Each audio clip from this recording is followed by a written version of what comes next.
Bonjour à tous. Je suis devant vous afin de vous présenter les 10. Vous savez ce que c'est ? Pas du tout, je vois pas, je connais pas. Non, je me demande bien ce que ça peut être même. Jamais entendu parler. Les 10 ? C'est quoi ça, les 10 ?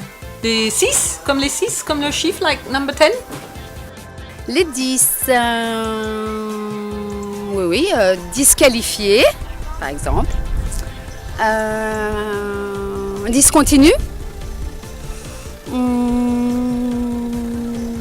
Disproportionné. Voilà. Ouais, c'est ça. Désolé, je ne prends pas ce que vous vendez. J'ai déjà la maison. Ah, les 10 ? Ça me dit quelque chose, mais je vois plus c'est quoi. Bien sûr que je connais. Pas vous ? C'est dommage. Oui, je connais. J'ai vu ça sur les réseaux sociaux, mais j'ai pas compris exactement ce que c'était. 10, c'est le préfixe d'un mot pour dire que ça fonctionne pas bien. C'est ça ? Ah bah oui.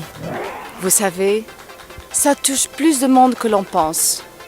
C'est ce qu'on appelle le handicap invisible. Bien entendu, c'est un trouble neurobiologique. Les cerveaux de personnes atteintes par ces dysfonctionnements ont montré des asymétries hémisphériques, une augmentation de la taille du corps calleux ainsi que des anomalies microscopiques dans certaines zones attribuées à certaines fonctions. Alors bien entendu, malgré d'importants progrès sur cette question, il reste de nombreux points de débat sur le lien entre ces asymétries et la dominance hémisphérique, sur les mécanismes neurodéveloppementaux qui aboutissent à ces asymétries, ou sur l'influence des facteurs environnementaux ou génétiques. Qu'est-ce qu'il a dit ? Je n'ai rien compris. Faisons plus simple. Mettons des mots sur les mots. Je confonds les lettres qui se ressemblent. J'ai du mal à trouver les mots.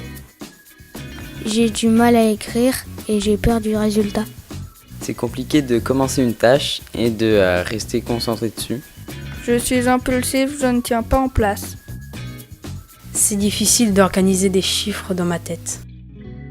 Je suis souvent maladroit, mais je ne le fais pas exprès. Sachez que les personnes 10 sont dotées d'une intelligence tout à fait normale. Mais quel peut être leur parcours ? Laissons-leur la parole. Je suis dyslexique et dysorthographique, j'ai 43 ans et j'ai été diplômé ingénieur à 24 ans. Je gère des chantiers et aujourd'hui une équipe d'environ 100 personnes. Mes troubles m'ont fortement handicapé sans que je sache réellement mettre un mot sur mon problème. J'ai appris réellement à lire à l'âge de 16 ans. J'ai corrigé doucement ma dysorthographie grâce à mes collègues qui m'ont accompagné avec bienveillance. Aujourd'hui, c'est plus simple pour moi d'assumer mon handicap. Je suis dyslexique, mais malgré ça, je suis devenue aide-soignante. Après ma troisième, j'ai fait une formation d'aide-soignante qui a été difficile pour moi, car il fallait que je trouve une solution pour pouvoir apprendre et réviser mes cours. Je rencontre des difficultés au travail au moment de faire mes transmissions écrites, mais je compense au moment de faire mes transmissions orales avec les collègues. Je suis là grâce au soutien de mes parents. Je suis dyslexique. Je suis enseignant et directeur d'école. J'ai été diagnostiqué dyslexique dès la maternelle. J'ai passé toute ma maternelle entre les séances d'orthophonie et de cours de maternelle. Mes difficultés étaient liées à l'écriture, au sens des mots et aux explications qu'on donnait. Grâce au travail de l'orthophoniste, j'ai réussi à travailler ma mémoire auditive et visuelle et essayer de compenser mes difficultés par une grande écoute et une observation accrue. Dans mon métier, ça me permet d'aider et d'adapter au mieux le travail pour les enfants et de prévenir les parents sur les éventuelles possibilités que leur enfant soit dyslexique. Heureusement que mes parents ont détecté mes problèmes d'élocution et qui se sont démenés pour trouver une orthophoniste pour me faire des bilans et trouver du temps pour m'amener à toutes les séances que j'avais durant toute la période de la maternelle. Parce que 3 séances par semaine, il faut avoir le temps d'emmener l'enfant.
nous aider.